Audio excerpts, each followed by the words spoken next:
Hello everyone, welcome to knowledge house. दोस्तों आज है 19 अप्रैल और 19 अप्रैल के करंट अफेयर जितने भी क्वेश्चन बनेंगे वो हम इस वीडियो में डिस्कस करने वाले हैं। तो आप सभी से छोटा सा अनुरोध है कि इस वीडियो को अंत तक जरूर देखना। चलो स्टार्ट करते हैं आज के सेशन को। तो हमारा पहला क्वेश्चन ये है कि विश्व विरासत दिवस कब मनाया जाता है। तो इसका सही आंसर है दोस्तों ऑप्शन नंबर डी यानी कि 18 अप्रैल को। दोस्तों 18 अप्रैल को विश्व विरासत दिवस क्यों मनाया जाता है देख लेते हैं इसके बारे में। तो क्योंकि 18 अप्रैल 1982 को अंतर्राष्ट्रीय स्मारक तथा स्थल परिषद की स्थापना की गई थी, इसीलिए दोस्तों हर साल यानी कि प्रत्येक वर्ष 18 अप्रैल को विश्व विरासत दिवस मनाया जाता है। चलो दोस्तों इसे अदर नेम क्या है, इसका दूसरा नाम भी देख लेते हैं। इसका अदर नाम है कि विश्व धरोहर दिवस भी कहा जाता है इसको। और दोस्तों मनाने का उद्देश्य क्या है, इसकी मनाने के उद्देश्य की बात करूं तो इसका मनाने का उद्देश्य है कि हमारी प्राचीन सांस्कृतिक विरासत के बारे में लोगों को जागरूक करना। तो इसके साथ साथ दोस्तों संरक्षण के उपाय ढूंढना। अगर दोस्तों हमारे पास में कोई विरासत में मिली हुई स्मारक है या जो कुछ भी हमारे सांस्कृतिक धरोहर है उनको बचाए रखने के लिए लोगों को जागरूक करना और उनके संरक्षण के बारे में नए नए प्रयास करना या नए नए उपाय ढूंढना। इसीलिए दोस्तों हर साल दोस्तों 18 अप्रैल को विश्व विरासत दिवस मनाया जाता है दोस्तों। तो अब की बार दोस्तों विश्व विरासत दिवस 2020 का विषय क्या था यानी कि थीम क्या थी। तो इसकी थीम की बात करूं तो साझा संस्कृति, साझा विरासत और साझा जिम्मेदारी। अब की बार दोस्तों विश्व विरासत दिवस की ये दोस्तों थीम थी। चलो देख लेते हैं हम अगला क्वेश्चन ये है कि अंतरराष्ट्रीय भारोत्तोलन महासंघ के अध्यक्ष कौन थे जिन्होंने हाल ही में भ्रष्टाचार के कारण इस्तीफा देना पड़ा। तो इसका सही आंसर है ऑप्शन नंबर ए यानी तमस अंजान को। तो दोस्तों देख लेते हैं आगे के क्वेश्चन को।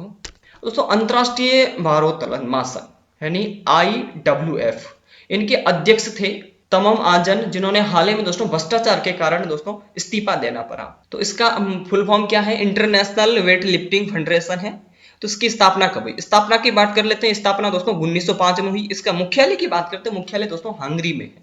और अध्यक्ष की बात करते हैं उर्सुला है, मतलब उर्सुला इसके अध्यक्ष हैं अंतरराष्ट्रीय भारोत्तोलन महासंघ के। दोस्तों पहले थे ये दोस्तों, भारत की बात करें तो भारत के ये थे दोस्तों हमारे तमसन अंजान थे, जो इनको दोस्तों भ्रष्टाचार के कारण इस्तीफा देना पड़ा। चलो देखते हैं हमारा एक नेक्स्ट क्वेश्चन ये है कि हाल ही में सारा ओरम का निधन हो गया है, वो कौन थे। तो इसका सही आंसर है दोस्तों ऑप्शन नंबर सी यानी कि वो एक राजनेता थे। ये दोस्तों एक ओडिशा के आदिवासी युवा राजनेता थे और इन्होंने दोस्तों आदिवासियों तथा दलितों के उत्थान के लिए काफी संघर्ष किया है। इसीलिए दोस्तों ये ट्रेंडिंग क्वेश्चन बन के आ गया है। ऐसे तो राजनेता खूब होते हैं लेकिन इनका क्वेश्चन क्यों बन गया है, क्योंकि इन्होंने दोस्तों आदिवासी और दलितों के लिए उत्थान के लिए काफी संघर्ष किया है। उनके बारे में कुछ आवाज उठाई, इसीलिए दोस्तों ये क्वेश्चन बन गए हैं। चलो इनका संबंध कहां से था दोस्तों, इनका संबंध उड़ीसा था ऐसा, यानी किसका दोस्तों, सहारा ओरम का संबंध दोस्तों ओडिशा से था। तो देख लेते हैं ओडिशा को, एक बार देख लेते हैं ओडिशा को। ओडिशा की बात करूं तो राजधानी की बात कर लेते हैं। सबसे पहले राजधानी है भुवनेश्वर। मुख्यमंत्री की बात करूं तो नवीन पटनायक हैं इनके। और राज्यपाल गणेशी लाल। और विधानसभा सीटें यहाँ की हैं 147, लोकसभा की 20 और राज्यसभा की 10। ओडिशा हाईकोर्ट की बात कर लेता हूँ, ओडिशा हाईकोर्ट है और मुख्य न्यायाधीश वर्तमान में दोस्तों कल्पेश सत्येंद्र जावेरी हैं इनके मुख्य न्यायाधीश। चलो देख लेते हैं हम अगला क्वेश्चन ये है कि गार्टनर 2019 की रिपोर्ट के अकॉर्डिंग या रिपोर्ट के अनुसार विश्व का सबसे डिजिटल कुशल देश कौन सा है। इसका सही आंसर है दोस्तों ऑप्शन नंबर ए यानी कि भारत, हमारा भारत देश है। गार्टनर 2019 की रिपोर्ट के अनुसार विश्व का सबसे डिजिटल कुशल देश है। अब क्यों है कुशल देश, मतलब ये क्यों बना है डिजिटल का। तो दोस्तों भारत, अब सभी को पता है कि हर बार अभी कोविड-19 की बात कर ले हैं तो भारत का हर राज्य, भारत गवर्नमेंट कुछ ना कुछ कर रही है, किसके साथ, टेक्नोलॉजी और साइंस का प्रयोग करके कुछ ना कुछ नया करने की कोशिश कर रहे हैं। यानी कि भारत सरकार मानवीय समस्या को कम करने के लिए टेक्नोलॉजी प्लस तकनीक का इस्तेमाल कर मतलब समस्या का सॉल्यूशन ढूंढ रही है। इसलिए दोस्तों भारत दुनिया भर का डिजिटल कुशल देश बन गया है। चलो देखते हैं हम अब नेक्स्ट क्वेश्चन ये है कि भारत के किस राज्य के वैज्ञानिकों ने कोविड-19 वायरस के जीनोम की खोज की है। तो दोस्तों इसका आंसर है दोस्तों, सही आंसर है ऑप्शन नंबर बी यानी कि गुजरात। उनके गुजरात के वैज्ञानिकों ने कोविड-19 वायरस के जीनोम की खोज की है। तो देख लेते हैं जीनोम क्या होता है। जीनोम अगर जैसे बात करूं कोविड-19 वायरस की, अगर दोस्तों कोविड-19 वायरस का हमें जीनोम पता चल जाता है तो उसकी वैक्सीन बनाने में यानी कि टेबलेट दवाई बनाने में हमारे लिए बहुत हेल्पफुल होगी।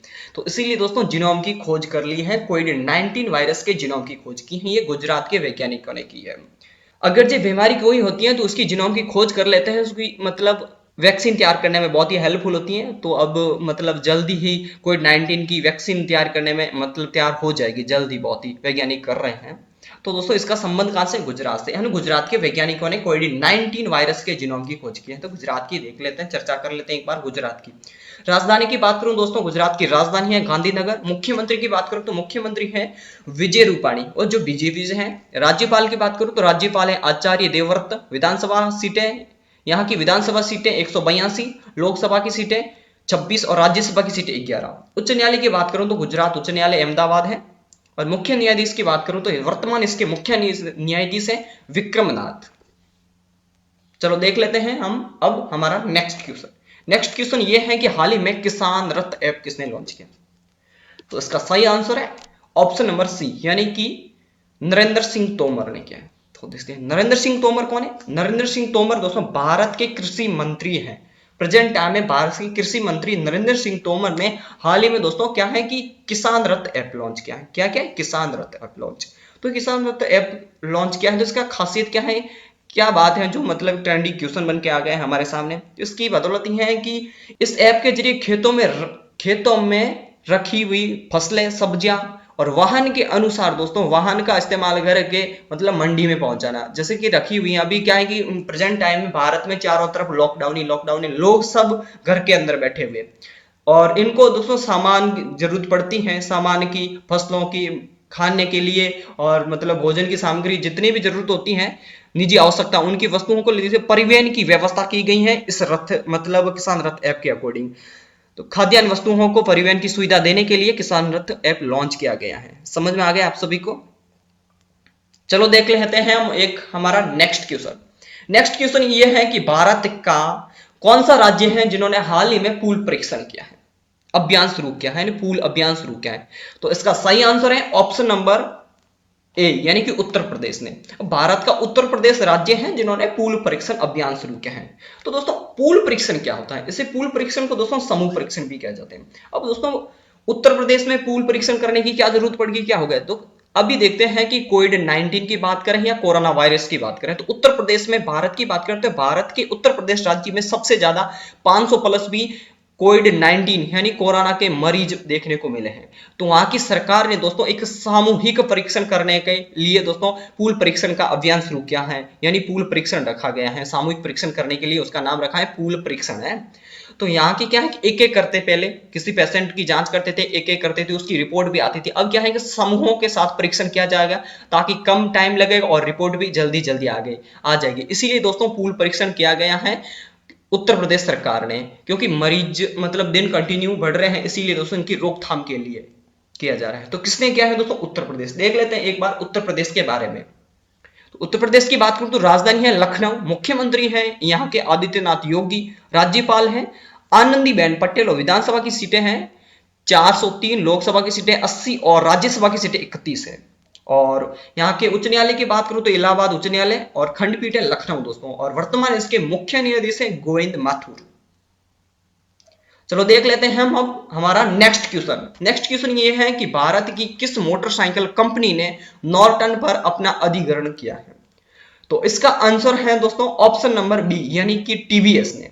अब दोस्तों टीवीएस ने नॉर्टन पर अपना अधिग्रहण कर लिया है। तो नॉर्टन क्या है यहाँ पर दोस्तों? देखिए नॉर्टन की बात करें तो ये ब्रिटेन की 122 साल पुरानी मोटरसाइकिल कंपनी, और टीवीएस की बात करूं तो टीवीएस भी भारत की दोस्तों ये हमारी मोटरसाइकिल कंपनी है, सभी को अच्छी तरीके से पता है। तो दोस्तों टीवीएस ने 16 मिलियन पाउंड देकर नॉर्टन पर अपना अधिग्रहण कर लिया है।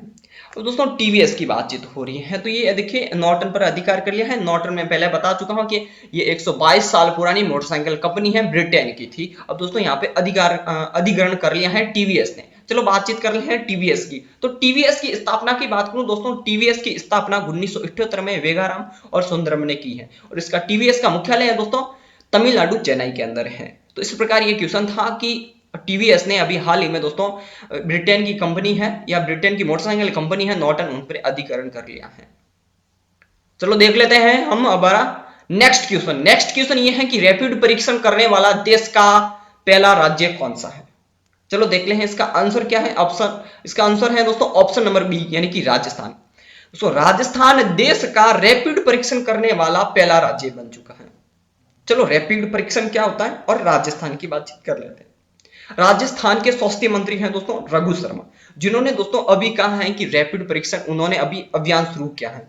तो रैपिड परीक्षण होता क्या है दोस्तों, राज्य में दोस्तों जो राजस्थान राज्य में जितने भी दोस्तों कोविड-19 हॉटस्पॉट है उनका आकलन करने के लिए, उनकी देखरेख और उनकी पड़ताल करने के लिए दोस्तों ये है रैपिड परीक्षण शुरू किया है, ताकि उनकी मतलब जो पेशेंट है सबसे ज्यादा हॉटस्पॉट कोविड-19 हॉटस्पॉट है उनको मतलब कम करने के लिए, उनकी देखरेख और समय समय पर करने के लिए दोस्तों रघु शर्मा ने दोस्तों रैपिड परीक्षण किया है लॉन्च हमारे राजस्थान में। दोस्तों एक बार देख लेते हैं राजस्थान के बारे में। तो राजस्थान की बात करूं तो प्रेजेंट में इसकी मुख्यमंत्री हैं दोस्तों अशोक गहलोत, राजधानी है जयपुर और राज्यपाल है उनके कालराज मिश्रा, और विधानसभा की सीटें यहाँ की विधानसभा सीटें दोस्तों 200, लोकसभा की सीटें 25, राज्यसभा की सीटें 10, और उच्च न्यायालय की बात करूं तो उच्च न्यायालय दोस्तों इनका जोधपुर में है और इस खंडपीठ है जयपुर के अंदर। मुख्य न्यायाधीश प्रेजेंट में इनके हैं इंद्रजीत महांती। इस प्रकार दोस्तों राजस्थान सरकार ने या राजस्थान राज्य ने दोस्तों रैपिड परीक्षण किया है। चलो देख लेते हैं हम हमारा नेक्स्ट क्वेश्चन। नेक्स्ट क्वेश्चन ये है कि किस आईआईटी के शोधकर्ताओं ने वार्ड बोर्ड नामक एक अवधारणा को विकसित किया है। तो इसका सही आंसर है ऑप्शन नंबर डी, यानी कि आईआईटी रोपड़। तो दोस्तों आईआईटी रोपड़ ने मतलब वार्ड बोर्ड नामक एक अवधारणा विकसित की है। तो ये अवधारणा क्या है भाई, ये अवधारणा ये है कि अभी सभी को पता है कि कोविड-19 यानी कि कोरोना महामारी चल रही है और हर एक हॉस्पिटल के अंदर मतलब कोरोना के मतलब पेशेंट नजर आ रहे हैं, सब भरे पड़े हुए हैं बेड। तो दोस्तों वहां के आईआईटी रोपड़ के शोधकर्ताओं ने दोस्तों कोविड-19 के मरीजों को रिमोट कंट्रोल के जरिए भोजन और दवाइयां पहुंचाने के लिए एक ऐसी अवधारणा विकसित की है। क्योंकि देखिए अब कोविड-19 का एक ही बचाव है कि सोशल डिस्टेंसिंग को कम किया जाए, लोगों को आपस में मिलना जुलना कम होगा तो दोस्तों कोई मतलब ये वायरस नहीं फैलेगा। तो इसी को कम करने के लिए दोस्तों रिमोट कंट्रोल के जरिए पेशेंट लोग हैं, मरीज लोग हैं कोविड-19 के, उनको दोस्तों भोजन दिया जाएगा और दवाइयां दी जाएगी। इस प्रकार दोस्तों आईआईटी रोपड़ के शोधकर्ताओं ने एक अवधारणा मतलब विकसित किए हैं जिनका नाम है वार्ड बोर्ड। तो देख लेते हैं एक बार आईआईटी रोपड़। तो आईआईटी रोपड़ की बात करें तो आईआईटी रोपड़ है दोस्तों रूपनगर पंजाब में। तो आईआईटी रोपड़ की स्थापना की बात करें तो स्थापना दोस्तों 2008 में हुई है और इसके वर्तमान डायरेक्टर हैं सरित कुमार दास। तो दोस्तों ये है अब आईआईटी रोपड़ कहाँ है। तो आईआईटी रोपड़ दोस्तों प्रेजेंट टाइम में पंजाब रूपनगर में। तो एक बार देख लेते हैं, एक नजर डाल लेते हैं हम पंजाब के ऊपर। पंजाब की बात कर लेते हैं। पंजाब की राजधानी है चंडीगढ़ और वर्तमान इसके मुख्यमंत्री अमरिंदर सिंह है। ओके, और राज्यपाल की बात करें तो राज्यपाल विजय सिंह बदनौर है और विधानसभा की सीटें यहाँ की दोस्तों 117, लोकसभा की सीटें 13 और राज्यसभा की सीटें 7 है। और यहाँ का पंजाब बात कर लेते हैं उच्च न्यायालय की, तो पंजाब उच्च न्यायालय और हरियाणा उच्च न्यायालय दोनों का एक ही उच्च न्यायालय है दोस्तों, हाई कोर्ट है। और इनके वर्तमान मुख्य न्यायाधीश की बात करें हैं तो रविशंकर झा है। इस प्रकार दोस्तों हमारे कुछ क्वेश्चन थे करंट अफेयर के क्वेश्चन जो 19 अप्रैल के बने हैं, वो हमने इस वीडियो में डिस्कस किए हैं। मुझे उम्मीद है कि कंटेंट बिल्कुल आपको अच्छा लगा है। तो दोस्तों फिर मिलेंगे हम एक हमारे नेक्स्ट सेशन में, तब तक अपना ख्याल रखें। जय हिंद एंड जय भारत।